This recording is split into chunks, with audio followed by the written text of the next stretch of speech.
A date which will live in infamy. Rav Yaakov and Rav Yaakov. Both of those projects, initiatives, got off the ground because of the Ger Rebbe. For the 11 Olympic team members slain in West Germany, the Olympic Games... Zugerecht waren Brüder in Amerika.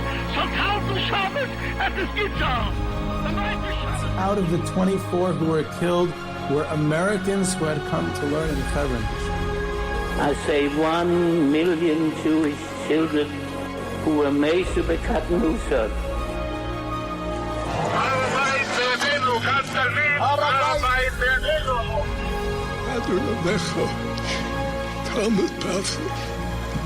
Whoever heard such beautiful words?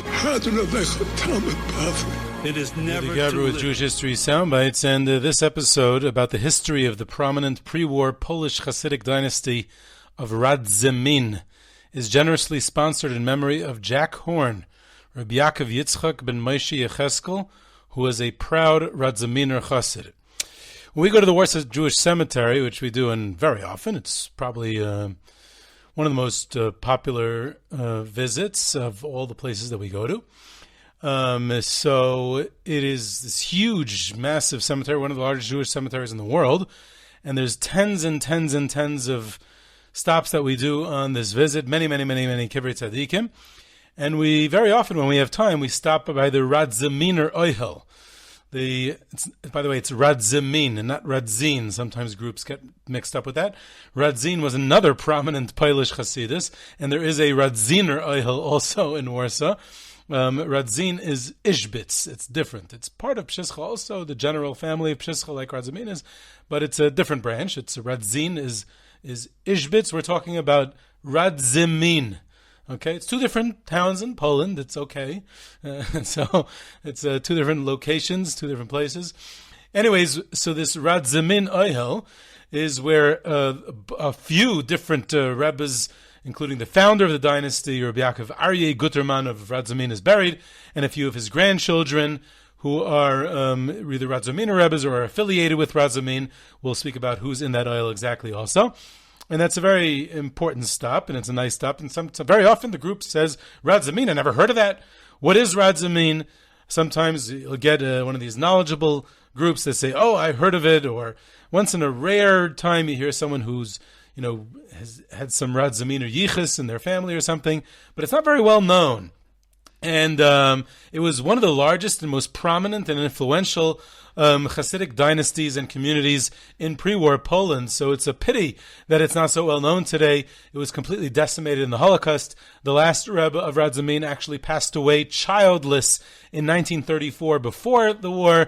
So it never really rebuilt. But it does have a legacy today, which we'll see also. And we really bump into the place where we see it is in this aisle in the Warsaw Jewish Cemetery. In fact, they had an old aisle that we used to go to, with an old key. It was like this. It was actually rebuilt.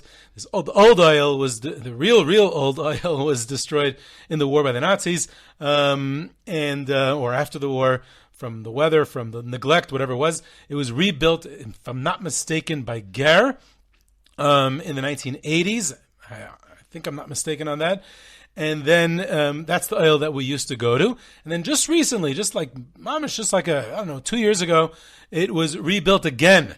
Really done nicely. The beautiful new oil. Now it has a combination lock. You used to have a key from the entrance to get it. It's redone nicely. I think that the new one is actually a replica of the original one. So Radzymin is a great stop when we go to the Warsaw Jewish Cemetery. So we want to talk about this very important chassidus that was so prominent and has entirely disappeared, both practically, both in reality, and also from the public consciousness and memory. So that's unfortunate. So this podcast is to bring back Radzymin. The town of Radzymin is actually a suburb of Warsaw. It's northwest of Warsaw, so it's a real Polish chassidus in the heart of Poland, right next to, and for much of its history, actually was within Warsaw itself, because the Rebbes of Radzymin lived in Warsaw. They're buried in Warsaw, and it was a prominent branch of the Pshischa Chassidic, which was the prominent dominant chassidus of central Poland. Now, my dear friend and colleague David Safir once wrote a Mishpacha magazine column on Radzymin, so you may want to check that out as well. But this podcast is going to have lots more information. So I want to divide this episode into two parts. The first part is going to be the fascinating lineage and familial connections, which I found to be surprising, interesting, makes the Chassidus more relevant and entertaining to a certain extent. And the second part of this episode will be the story of the Chassidic dynasty itself in a historical sense, and we're going to be focusing primarily on the three Radzymin Rebbes, grandfather, father, and son. So that's how we're going to divide it into two parts. So we're going to start with the first part, the lineage and familial connections. Very, very interesting. So Rav Yaakov Aryeh Guterman, who's eventually the founder, the patriarch of the Radzymin dynasty, he travels to the Chayze of Lublin and to the Kushnitzer Magid. That's where he gets Chassidus from. But ultimately, he chooses Pshischa. He comes close to the Yid HaKodesh, of Pshischa.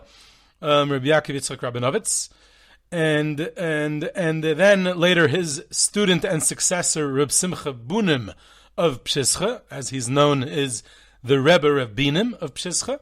In 1827, when the Rebbe Rabbinim passes away, there's this split in Pshischa, which I think I spoke about a few years ago on this podcast. The future Chidushei Arim, Rebbe Meyer, then Rottenberg, later Alter, the Chidushei Arim, and other prominent students of Pshischa go with Rebbe Menachem Mendel Morgenstern to Tomashov, later to Kotsk, where he's known as the Kotzker.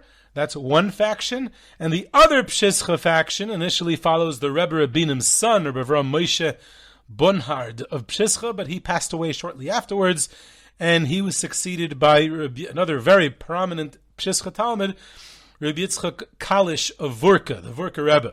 And I discussed him and his dynasty, his successors, and Vorka, Amshino, and others, on a podcast dedicated to Vorka.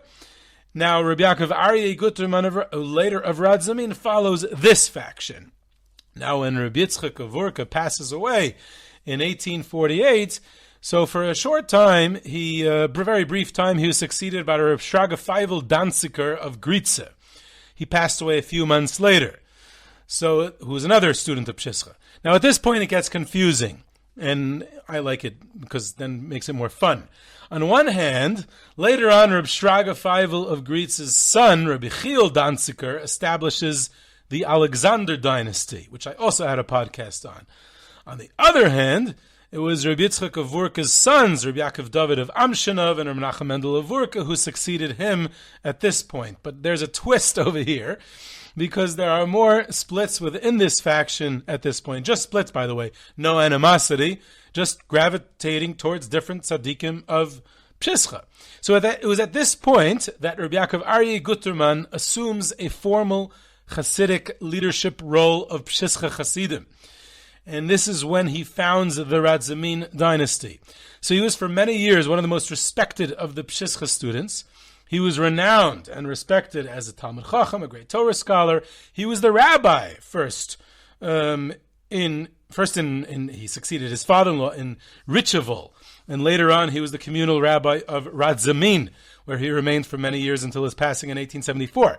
So he's already a prominent rabbi as a communal rabbi, a paisik, a rabbi in Av Bezdin, and in 1848-ish, he transitions into this additional role of Chassidic Rebbe of Radzymin, which is essentially a branch of Pshischa, as were almost all other Chassidic dynasties of central Poland at around this time. So around 1848, he becomes the Rebbe, and he remains until his passing in 1874. He's then buried in the Warsaw Jewish Cemetery, as I mentioned, the Radzyminer oil in the Warsaw Jewish Cemetery. Now, when he passes away, he's succeeded by his son, Rav Shlomo Yehoshua David Guterman, who served in that capacity for about 3 decades until his passing in 1903. Now, while he succeeded his father in Radzymin, but it happens to be he had an older brother. There was an older son of Rabbi Yaakov Aryeh. His name was Rabbi Yisrael Guterman, and he was a shtickle Rebbe in Warsaw. But what's more interesting about this particular branch, this older brother's branch, is that he had a son, this Rabbi Yisrael had a son, named Reb Levi Yitzchak Guterman, who married, in his second marriage, after his first wife passed away, the daughter of Reb Chaim Shneir Zalman Schneerson, who is a son of the Tzemach Tzedek of Chabad. And this Reb Chaim Shneir Zalman Schneerson was the Chabad Rebbe in Liadi. Now, many years ago, we had an episode here on Jewish History Soundbites about the various branches of the Chabad dynasty following the passing of the Tzemach Tzedek. So this is one of those branches. One of those branches was Chabad Liadi, and Reb Chaim Shneir Zalman Schneerson, who was the son of the Tzemach Tzedek, was the founding dynasty of Chabad Liadi, and his daughter marries this Reb Levi Yitzchak Guterman.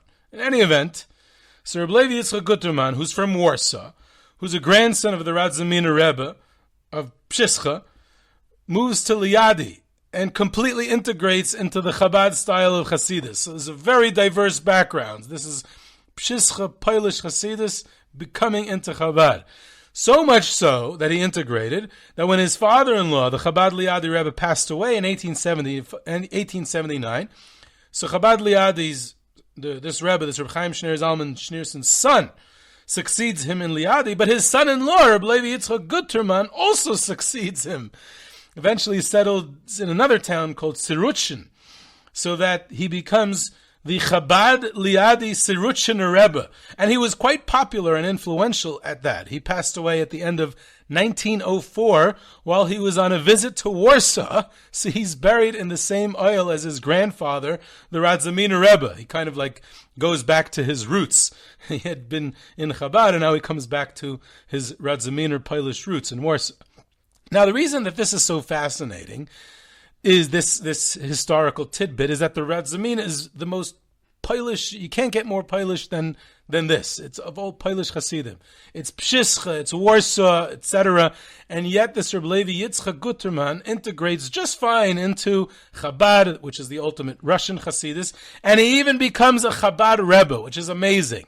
And it didn't even seem to be controversial at the time at all. He was quite popular. Another thing to point out is that, to the best of my knowledge, and our many Lubavitcher listeners can correct me if I'm wrong, is that Reb Levi Yitzchak Guterman was the only Chabad Rebbe in history to have not been a direct descendant of the Alter Rebbe, the Baal HaTanya. So before we return to the Radzymin central branch of his uncle, Rav Shlomo Yehoshua David Guterman, so I still want to follow this Reb Levi Yitzchak for a second, because Reb Levi Yitzchak had a couple of interesting descendants for a minute. One of his sons succeeded him as this branch of Chabad Rebbe, but I want to focus on two anomalies in his descendants. His youngest son, this Reb Levi Yitzchak Guterman's youngest son, was named Shmuel Yisrael Guterman. He lived in Warsaw, and he studied in the yeshiva in Warsaw, Teiras Chaim, which was named for Reb Chaim Brisker.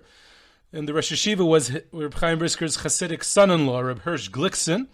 So this Shmuel Yisrael learned there. And this Shmuel Yisrael was one of the Polish Hasidim pioneers who immigrated to Eretz Yisrael in 1924 to establish the Hasidic community near Haifa of Kfar Hasidim.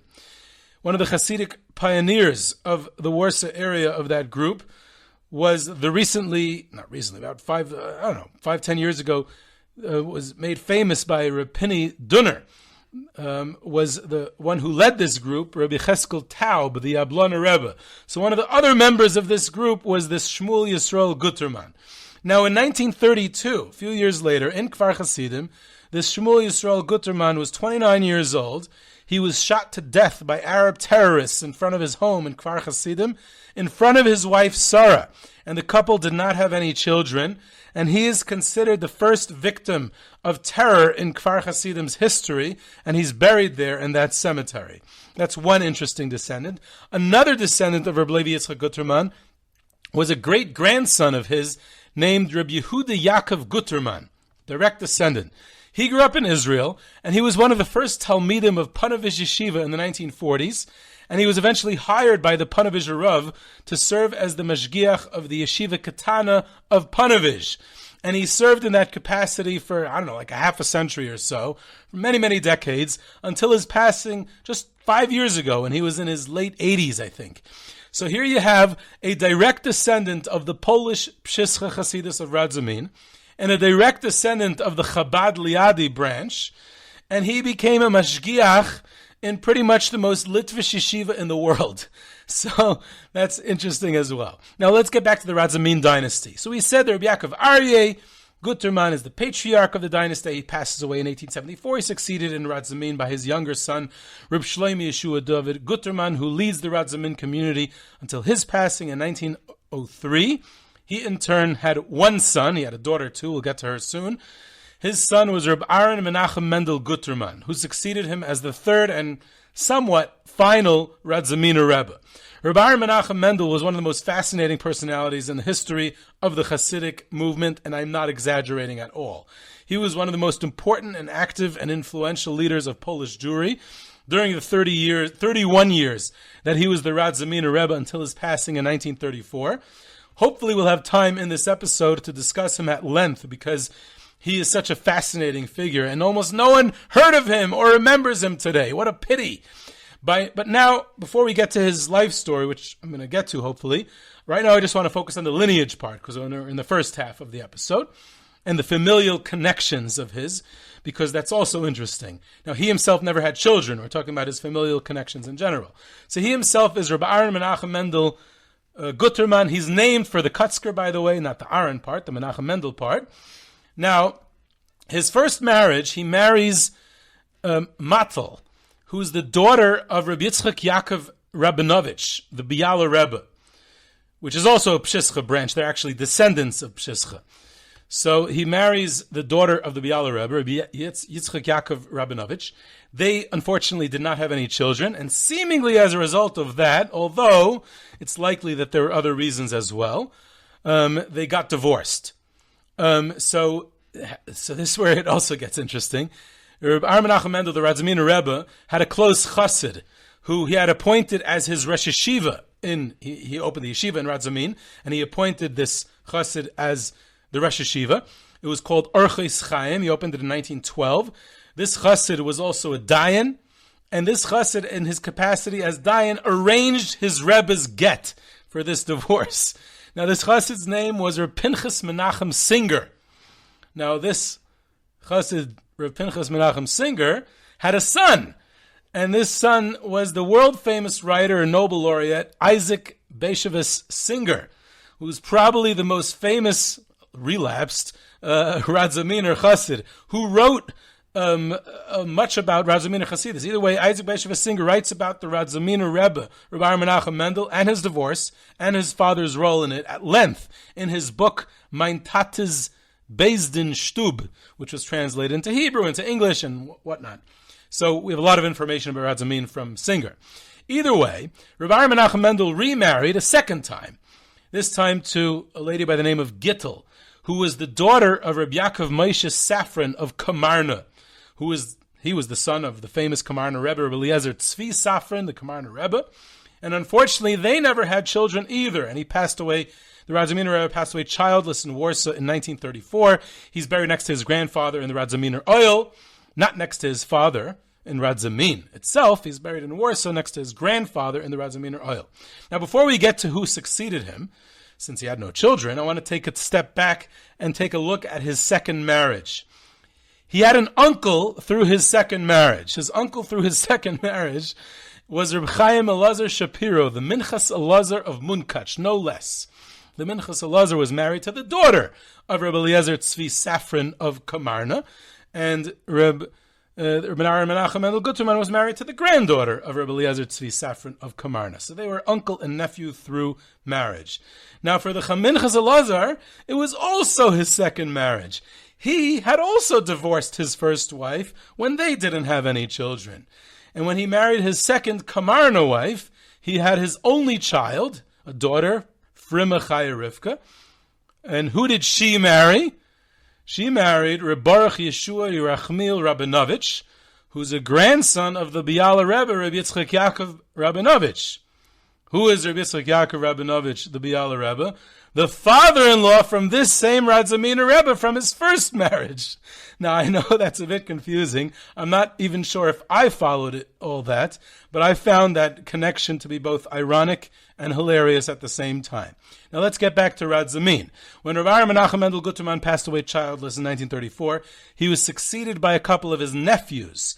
For this part of the story, we have to follow his sister, Yutta Henne.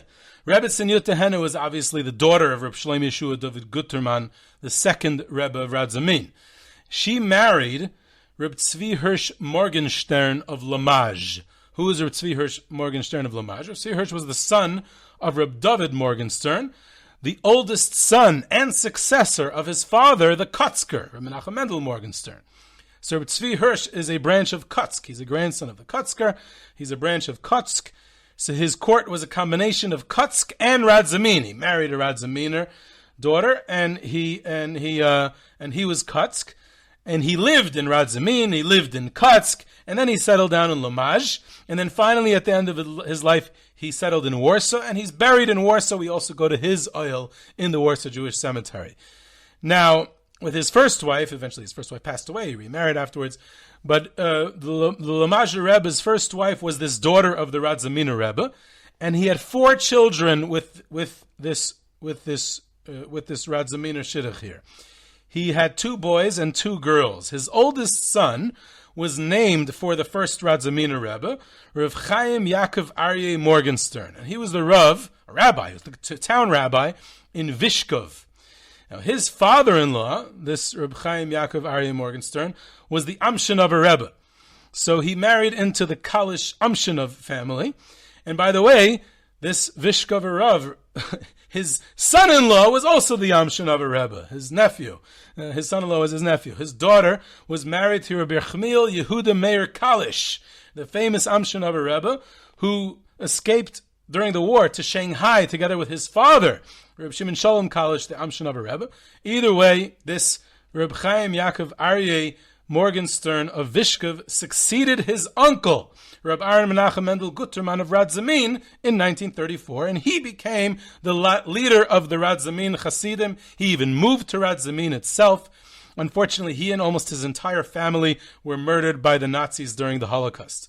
Another son of Reb Tzvi Hirsch of Lamage was Reb Avram Pinchas Morgenstern of Shedlitz. He also succeeded his uncle, the Radzyminer Rebbe, and also led Radzyminer Chassidim until the war, and he also, unfortunately, was wiped out with his entire family during the Holocaust. I said before that Reb Tzvi Hirsch of Lamage also had 2 daughters. One married Reb Avram Weinberg, the Beis Avram of Slonim, the Slonim Rebbe, who was the Slonim Rebbe first in Bialystok and later on in Baranovich. He passed away in 1933. His son and successor and most of his family were all wiped out in the Holocaust. And then Reb Tzvi Hirsch of Lamage had another daughter, and she was married to Reb Nechemia Alter. Reb Nechemia Alter was a son of the Sfas Emes of Ger, and obviously a brother of the Ger Rebbe, the Imre Emes. So Reb Nechemia Alter is married to a scion of both Kotzk and Radzymin. And Reb Nechemia Alter moved to Eretz Yisrael following World War I. He served as the Rosh Yeshiva of Yeshiva Sfas Emes in Yerushalayim, which was opened by his older brother, the Ger Rebbe, the Imre Emes, in 1924. So Reb Nechemia Alter served as the Rosh Yeshiva there in Yerushalayim. In 1929, a few years later, he moved back to Poland because his wife needed medical care. So he settled in Lodz. So Reb Nechemia Alter is moved back to Poland. He's a Rav and a Dayan in Lodz. And at the beginning of the war, he escaped to Warsaw, and he was in the Warsaw Ghetto.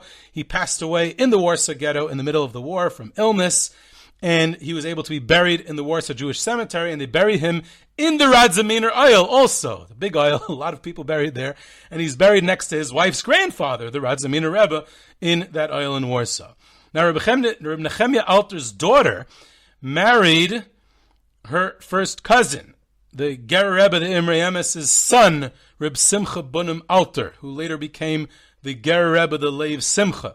So the future Leiv Simcha of Ger, when he had a son, named his son Yaakov Aryeh, Reb Yaakov Aryeh, after the ancestor, the first Radzyminer Rebbe.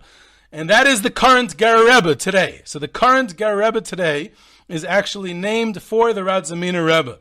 And the same thing with the current Amshinover Rebbe today, the one who lives in Bayit Vegan, because his ancestor, like I said before, is the Radzymin Rebbe. So, even though Radzymin, as a Chassidic dynasty, is almost entirely gone from the Holocaust, but two Polish Rebbes today, big Gera Chassidus and the little smaller Amshin of Chassidus, but two big Polish Rebbes today are named for one of the greatest Polish tzaddikim in the history of Pshischa Chassidus, that unfortunately the Chassidus itself is mostly gone, but the legacy continues with the Polish Chassiduses that carry his name. Now this is a Chassidus it's almost extinct, but yet it lives on in Ger and Amshinov and all of the other branches of Polish Chassidus that are connected to Radzymin somehow. That's the end of the first half of the episode regarding genealogy, lineage, and familial connections. Now comes the story of the Chassidus itself, its accomplishments, and primarily the storied lives of its three main leaders. Like I said, the founder of the dynasty is Rav Yaakov Aryeh Guterman. He's born in 1792, lives a relatively long life till 1874. He grew up in another Warsaw suburb of Vurka. As we mentioned, he spent some time in Lublin as a student of the chayz of Lublin. He was a teenager then, and also nearby his home, right next to his home, is Koznitz, right near Vurka. As he was a student of the Koznitzer Magid, but ultimately he settles with the Yid HaKadosh of Pshischa, and despite his relative youth,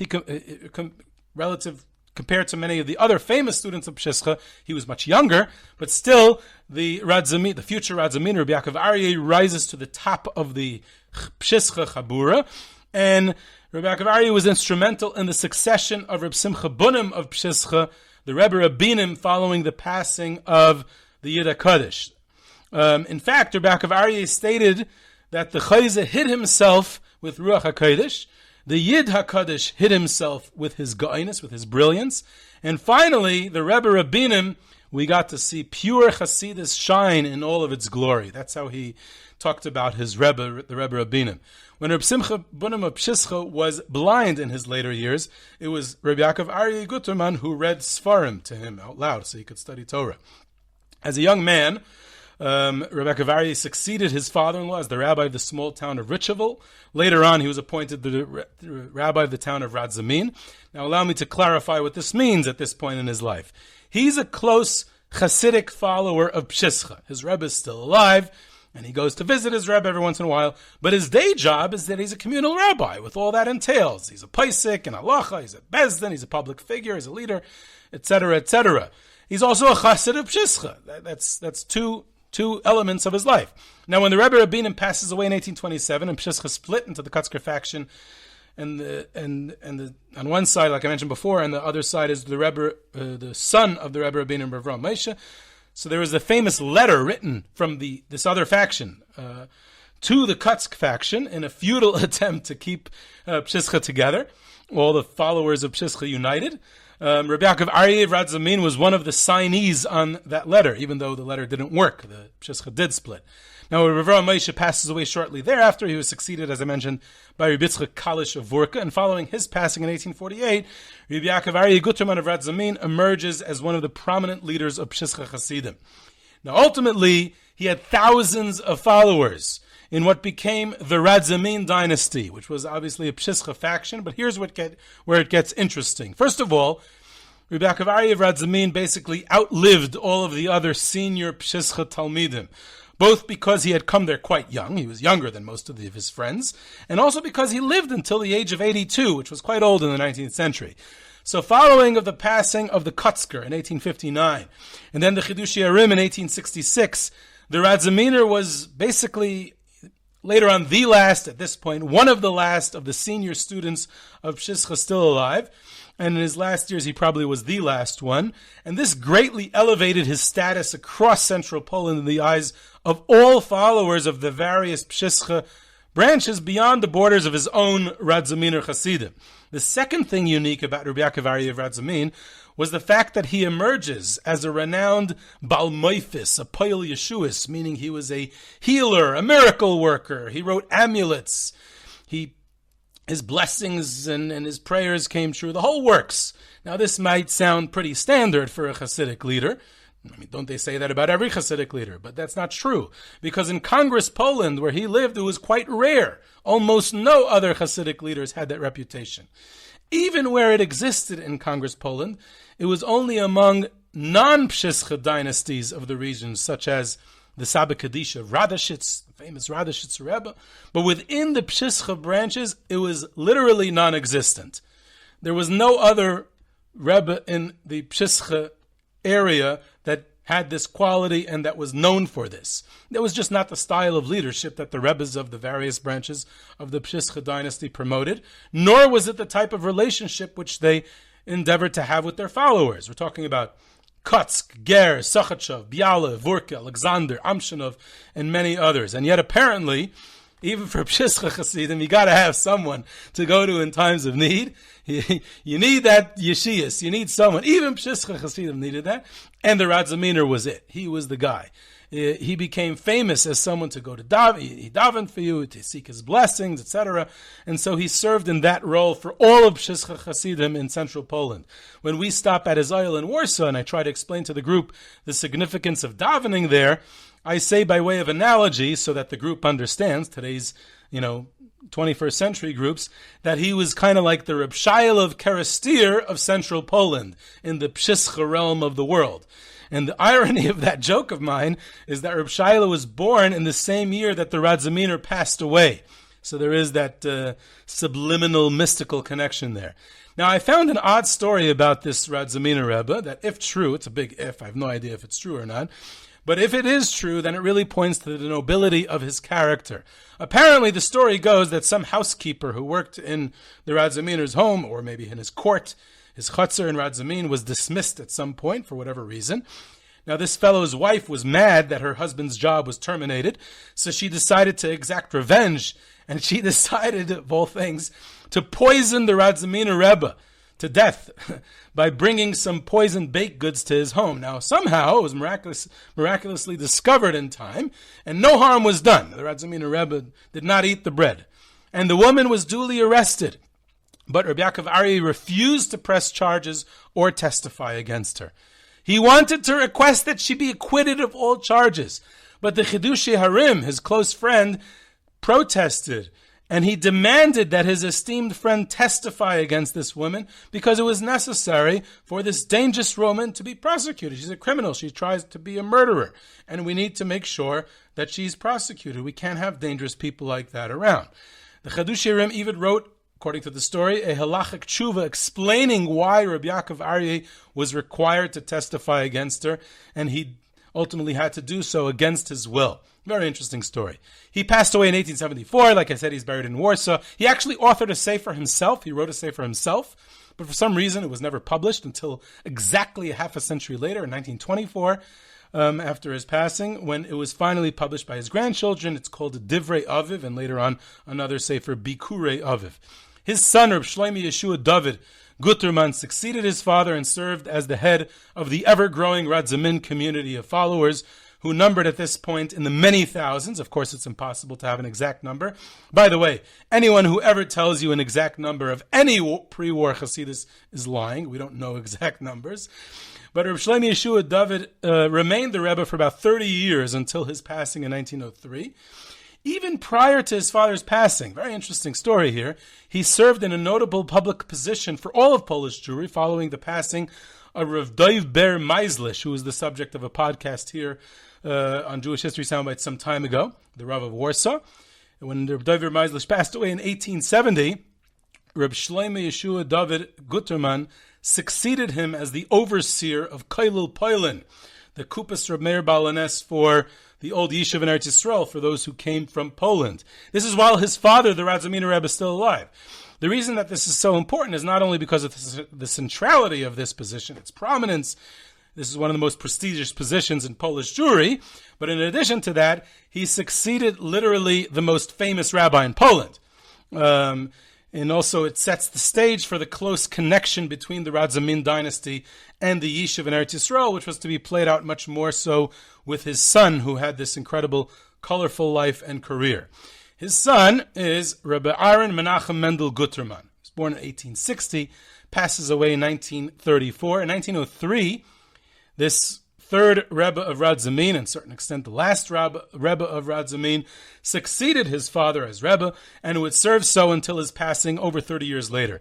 He had one of the most unique and fascinating careers in leadership of Polish Jewry as a whole, not limited in any way to the leadership of the Radzymin Chassidim. He was one of the leaders of Polish Jewry in all of its glory, well beyond the confines of his court in Radzymin. He was one of the most central and impactful Polish Chassidic leaders of this time period, which this person almost no one heard of. And he was already quite unique in his youth. Aside from being a follower of his grandfather and his father, obviously, he was also a close follower of the Avnei Nezer of Sochachov. No surprises there. That's still within the close Pshischa family. But here's where it gets interesting. He traveled to and became a follower of a bunch of other Chassidic leaders. In truth, he was more of a student of the Avnei Nezer in regular learning, in Nigle, in Gemara, as a Talmud of the Avnei Nezer. In chassidus, this Rav Aharon Menachem Mendel traveled to Russia, and he became a student of Rav Shlomo Yehoshua, the Chabad Rebbe of Kapust. So here we have a second Chabad connection. He didn't marry into the family, unlike his cousin, but he travels to Kapust, and he becomes a Talmud of Rav Shlomo Yehoshua, the Chabad Rebbe of Kapust, another Chabad connection with Radzymin, with one of the side branches of Chabad. Rav Shlomo Zalman was the second Rebbe of Chabad Kapust. He was a very influential leader. Incidentally, this Rav Aharon Menachem Mendel also visited and had a relationship with 4 other Rebbes, very far from Chassidus of central Poland. He was by Reb David Moshe Friedman of Charkiv, the Charkiver Rebbe, Reb Yochanan Tursky of Rachamistrivka, Reb Avram Tursky of Trisk, Reb Sheila, the Belzer Rebbe. Very, very unique to have traveled around like that. Now, Rav Aharon Menachem Mendel, the third Radzymin Rebbe, becomes known as a brilliant, energetic, initiative-taking, outgoing personality. He initially goes into business. He was quite successful, first as a businessman and eventually in real estate. In the latter, in real estate, he was very successful, and mostly in Warsaw real estate, and he became quite wealthy. His opponents, he had many opponents, would sometimes accuse him in the Warsaw Yiddish press, the secular Yiddish press, that he evicted poor tenants from his buildings when they didn't pay rent. The reality was exactly the opposite. The Radzymin Rebbe basically gave away nearly all of his wealth for a multitude of charitable causes, some of which we'll elaborate on soon. But since he didn't have any children, he simply distributed all of his assets to the needies. He was exactly the opposite of that. He took all his wealth and he gave it out to people. Initially, he served as Rebbe while residing in Radzymin from 1903 until the outbreak of World War I. In the outbreak of World War I, he moved to Warsaw, as did many other Rebbes of that time, the urbanization of Chassidus. In 1912, when he was still in Radzymin, before World War I, he opened the yeshiva in Radzymin, named Orches Chaim. And like I mentioned earlier, he hired his close follower, Pinchas Menachem Zinger, as the Rosh Yeshiva, the father of Isaac Beishev Singer, who later described the Radzymin Rebbe at length in his book about his father's Bezdin. I mentioned that before. Rav Aharon Menachem Mendel, the Rebbe himself, would often deliver shiurim in this yeshiva to the students of the yeshiva. He had a fiery personality. He was very tall. He had a red beard, a loud voice, real charisma. He was described as a dominating presence by all those who met him. He was known for his davening, really loud and active davening.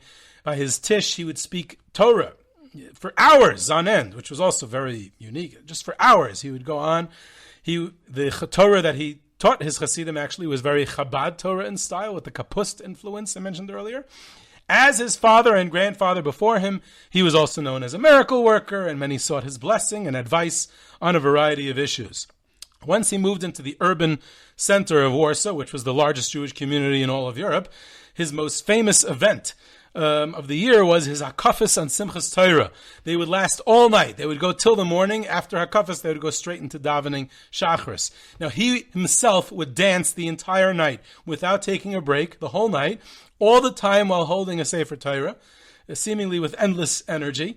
Now, Jews of all kinds, his Chassidim, other Chassidim, non-Chassidim, non-religious, they would stream from all the different areas of Warsaw. Across Warsaw, they would walk to his shtibel to participate in his legendary Hakafos. It was a phenomenal sight, and he was a great Torah scholar, prolific writer. In fact, he wrote It's amazing what he accomplished. He wrote approximately 100 Torah works on a wide array of Torah topics. That's an astronomical number.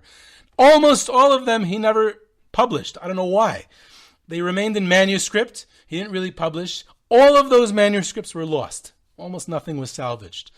All of his Torah. Now, he published like 3 or 4 of his works. I think one was published right after his passing, but I think he himself published about 3. So we do have, some of his Sfarim, which constitute his Torah legacy. And upon moving to to Warsaw, by World War I, he once again opened the yeshiva. So he had his own yeshiva in Warsaw as well. Now, all of this is just an introduction to his public activism and leadership, which is the real story of his life. He involved himself in areas of Jewish life which were not at all typical of a Hasidic Rebbe, or any rabbi for that matter. There were 3 groups that he decided he's going to take an initiative that he's going to care for. 3 Jewish groups. Jewish soldiers, first in the Tsarist Russian army and after World War I in the Polish military. Jewish prisoners, and Jewish students on university campuses. Let's start with the soldiers. Shortly before Pesach in 1904, at the peak of the Russo-Japanese War, he dispatched 5 train cars loaded with matzah at his own expense for Jewish soldiers serving in the Tsar's army who were stationed at Fort Arthur. Later on, in the Second Polish Republic, after World War I, he arranged to kosher the kitchens on Polish military bases for Pesach, so that Jewish soldiers in the Polish army can have kosher food for Pesach, and when that wasn't possible, he arranged for them to receive kosher food. Now, in the Polish prison system in the interwar period, there were Jewish inmates who were often common criminals, not religious, and they're also like real underworld characters of society, and these were Jewish prisoners who were inmates in prisons. He cared for them. He sought out their welfare of Jewish prisoners in the prison system. He arranged for Polish prisons to have kosher kitchens and kosher food accessible for the prisoners. And then again, with the secular Jewish university students on Polish college campuses. Again, these are Jewish university students. They're completely secular. They're not connected to chassidus or Radzymin in any way. And he constructed kosher kitchens on college campuses in pre-war Poland, and he assisted students, Jewish students on campus who were facing unprecedented anti-Semitism. The Radzymin Rebbe was there for them. Amazing. Now, that's a great story for another time, that rising anti-Semitism in Poland in the interwar period was most pronounced on college campuses, where Polish students directed anti-Semitism at their fellow Jewish students. That sounds familiar to anyone? Either way, that's a topic for another time. We'll get to that one day. Either way, another initiative, slightly more mainstream, was his establishment of a countrywide organization called Chevra Shomrei Shabbos, to encourage more Shabbos observance among an overwhelmingly and rapidly secularizing Jewish society in Poland, in interwar Poland. Branches of this organization, of Chevra Shomrei Shabbos, were opened by the Radzymin Rebbe in cities and towns across the whole Poland, and the goal of it was to encourage store owners to close their stores for Shabbos, to encourage families to light Shabbos candles, and things like that. What's even more amazing is that aside from founding and heading this organization in Warsaw, where he lived, he himself would make the rounds on Friday afternoon on Lechno Street, on Nalewki Street, and all the other busy thoroughfares of the Warsaw Jewish neighborhoods. He would personally go from store owner to store owner. He would meet with them. He would cajole and beg and encourage shopkeepers to close their stores for Shabbos, personally. And he didn't stop there. He could be quite confrontational at times. In 1930, he called a press conference of the secular Yiddish press in Warsaw, who assumed that he had some major announcement, and they showed up. And instead of making any news announcement, he starts begging them to start printing newspapers on Shabbos. To no avail, unfortunately. It's worth noting. But at least he tried. We give him an A for effort. Another famous incident was in 1933. Shortly before his passing, he heard that in one of Warsaw's Jewish hospitals, there were several Jewish hospitals in Warsaw, so he heard that in one of them, the milchik and fleishik dishes were mixed up in the kitchen, and no one cared, and no one was alerting to fix it, and therefore everything was treif. So he personally marches down to the hospital, strode into the kitchen, and he publicly broke all of the dishes. And then to the astonished onlookers, he then takes out a few thousand zloty out of his pocket, and he goes ahead and pays, and he himself goes ahead and purchases a new set of both dishes, milchik and fleishik, brings it to the hospital and says, here are your new dishes, and he warns them this time, make sure to keep it kosher. He once called a meeting with the heads of the anti-religious Jewish socialist Yiddishist Bund political party, powerful Bund political party, and he begged them to make their kitchens kosher. That also didn't work, unfortunately. In fact, a lot of his public theatrics on behalf of strengthening Yiddishkeit and religious life and observance did not win him many friends among the secular factions in Warsaw, and he faced much opposition to his views as a result. He was personally involved in many kashrus activities. Another interesting story similar to this, in 1908, going back to the time that he was much younger, he heard about a terrible story in Sokolov, that in Sokolov there was a popular seller of tefillin who was caught having sold pairs of tefillin without parshias inside, meaning he sold them as if they had parshias of tefillin inside, and it turned out, and no one was checking, that they did not have parshias inside. So everyone was shocked by this story. It really shook up religious Poland at this time, in 1908. So in response, what does he do? He doesn't just get shocked. He doesn't just yell and scream.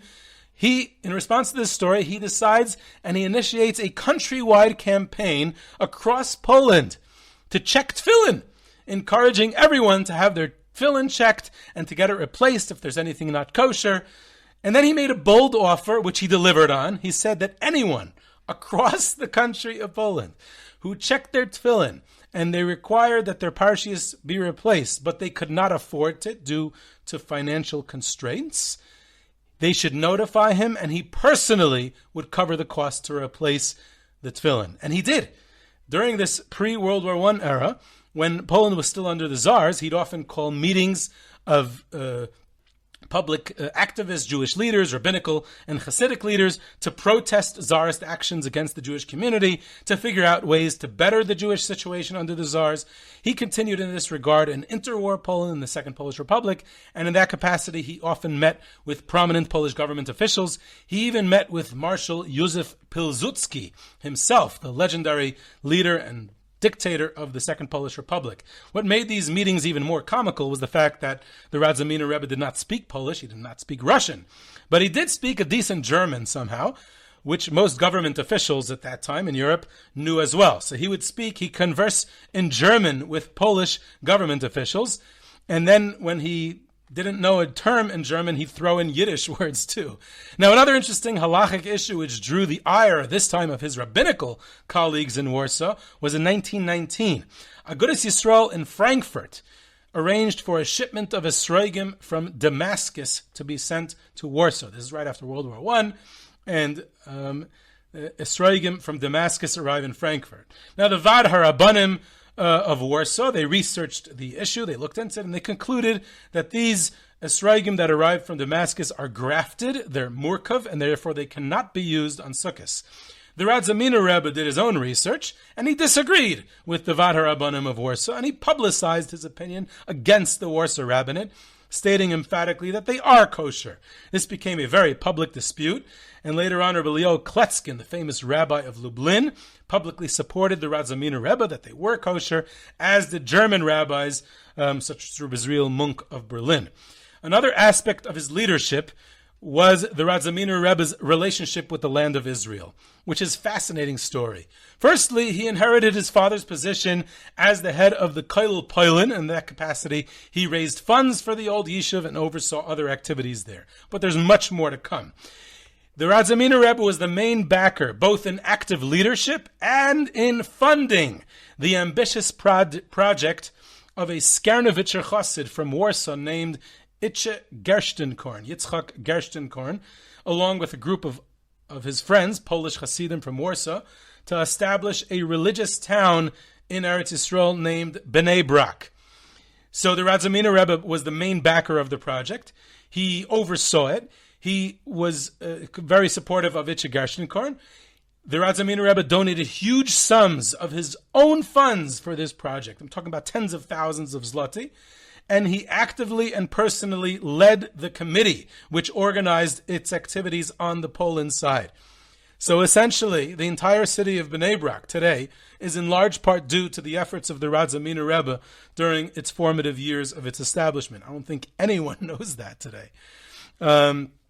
The Radzymin Rebbe also invested in real estate in Israel, including some property he owned in Tzfas. He also oversaw a project to research the locations of prominent Kivrei Tzadikim in Eretz Yisrael from biblical times, as well as Tanoim. And then he paid, each time he found a kever, he paid for the refurbishing of the kever, for the matzeva and everything. He did this with quite a few kvarim up north. People visit today. All are found, and the matzevas were paid for by the Radzymin Rebbe. He also arranged and paid for a ner tamid, an eternal light, to be lit at the kever of Reb Shimon Bar Yochai in Meron and of the Navi Hoshea in the old Tzfas cemetery. He even entered negotiations to personally purchase the kever of Yosef HaTzadik in Shechem from Arabs, but that deal fell through and did not work out in the end, unfortunately. In 1928, this is the most interesting part of the story, the Radzymin Rebbe personally went for an extended visit to Mandatory Palestine, to Eretz Yisrael, which lasted well over a year. He came in the summer of 1928, and he left after Simchas Torah, after the holiday season of 1929. During that time, he was there for over a year, he restructured the Koil Poland, he fixed it up. Then he went to the Kaisel, and this is where he had a direct influence on the entire history of the Yishuv. He was very disturbed by what he saw at the Kaisel. There was no mechitza between men and women, and there was no furniture, there was no seating arrangements, there was no lighting at night, it was very dark. So out of his own pocket, he goes ahead and he purchases the materials and he hires a team to construct a mechitza. This is the first mechitza in the history, the 2,000-year history of the Kaisel. He also paid for, again, out of pocket, and had installed chairs and benches. For the first time in history, there are furniture, there's chairs and benches by the Kaisel that he paid for. And he also pays for electric lights, for lighting, for there to be there at night for the first time. But this all got the Muslims very angry. This was against the status quo of the holy sites. You're not allowed to change anything, you're not allowed to make any construction, you're not allowed to change, you're not allowed to do this, you're not allowed to do that. And they tell the British police infamously tore down the mechitza built by the Radzymin Rebbe in the middle of Yom Kippur afternoon. This was a disgrace to the holiest day of the year, and this exploded the old yishuv. Both the Arabs and the Jews went crazy. Basically, all hell broke loose. For the Jews of the yishuv, this was the last straw with the British. They had it with the British police. And for the Arabs, this is the beginning of the 1929 violence, because the Jews are taking over the Kaisel, which is, as it's well known, is a Muslim site, and pogroms, the 1929 pogroms break out in Yerushalayim, later on Hebron, ultimately cost many Jewish lives in Yerushalayim and in Hebron and other places in the Yishuv, the infamous 1929 riots. The Jewish leadership of the Yishuv, and this was one of the rare times that the secular and religious Jewish leadership of the Yishuv was in agreement, they organized hafganot, public demonstrations against the British, against what the British had done at the Kaisel. And this was a huge to-do. This became a very central focal point of the Yishuv's efforts in Yerushalayim during this time against the British. The Radzymin Rebbe was still in the country at this time, and he personally attended these demonstrations. He even spoke at one of them, and at the climax of his speech, he spontaneously burst into tears, and it made a very deep impression on all those present. On this long visit, he also, and again quite different than most Rebbes who visited Eretz Yisrael during this time, he met with the secular leadership of the Yishuv. Of special note is the Radzymin Rebbe's visit to Tel Aviv, where he met with both the mayor. The mayor's name was Mayor Dizengoff, which is a great first name for a mayor. So he meets with Mayor Dizengoff. He meets with the great poet Chaim Nachman Bialik, and allegedly, again, I don't know if this is verified, he allegedly discussed with them the strengthening of Shabbos observance in Tel Aviv, because that was a topic that was always dear to the Radzymin Rebbe. On Simchas Torah of 1929, just prior to his returning to Poland, he davened at the Kaisel on Simchas Torah, and he did his famous hakafis, his all-night hakafis at the Kaisel. Throngs of Yerushalayim residents participated in this very special and momentous occasion. He was sick with diabetes and a host of other ailments. He had heart disease also in his later years. He passed away in 1934 and is buried in his grandfather's oil in the Warsaw Jewish Cemetery. Childless, But he was somewhat succeeded by his nephews, as mentioned earlier, but unfortunately they and their families were mostly killed out in the Holocaust, as were most Radzymin Chassidim. But we said he does have somewhat of a legacy in the world of Polish Chassidus until today. This was Radzymin Chassidus. This is Yehuda Geber with Jewish History Soundbites. You can reach me at yehuda@yehudageber.com for questions, comments, sources, tours, trips, sponsorships, and lectures. You can subscribe to Jewish History Soundbites on your favorite podcast platform, and I hope you enjoyed.